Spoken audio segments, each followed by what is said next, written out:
nomor 6 ya. Yang nomor 6, wa katama as-salatal wusta ayil fudla fi shalawatil khamsi. Wa katama, dan menyimpan atau merahasiakan siapa Allah as-salatal wusta, akan salat wusta. Wusta ini asal maknanya tengah-tengah, tapi maksudnya al-fudla, yang utama, salat yang utama ya. Sebab yang tengah itu biasanya utama gitu, biasanya gitu. Jadi apa? Khairul umur awsatuha. Salat wusta dalam Al-Quran disebutkan hafidhu ala sholawati wa sholatil wusta.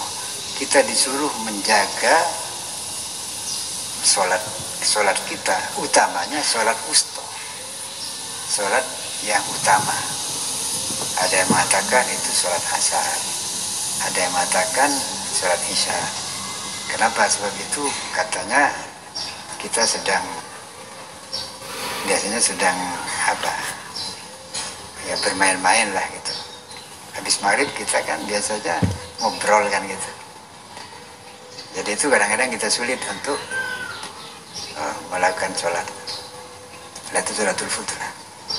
Itu dirahasiakan oleh Allah, yang pahalanya itu lebih dari yang lain, di dalam sholawatil khamsi, dalam sholat al-khamsi yang 5. Jadi kita tidak tahu sholat fudla itu sholat yang mana, sekalipun ada keterangan doa itu sholat asar atau sholat isya.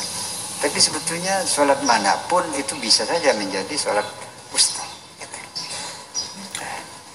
Kenapa? Litaharron nasu, litaharro, agar berupaya dengan sungguh-sungguh an-nas untuk agar bisa berupaya untuk menepati gitu aja.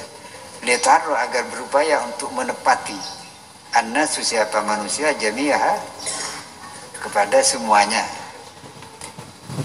sholawat itu. Jadi tidak pilih-pilih. Misalnya karena itu keterangan itu sholat asar, sholat fudla, karena itu kita hanya sholat asar saja, yang lain tidak sholat. Jadi ini merupakan tanda orang itu sudah ibadahnya tidak diterima kalau pilih-pilih ibadah. Dah. Kemudian ada tambahan di sini, wa akhfallahu ismaul a'zam fi jami' asma'i. Wa akhfa, dan menyamarkan atau merahasiakan Allah, siapa Allah, ismau, akan nama Allah al-a'zam, yang paling agung, ismul a'zam ya. Fi jami' asma'i, dalam semua asma-asma Allah, nama-nama Allah. Allah itu selain punya ismu dzat, nama diri Allah itu Allah itu ismu dzat.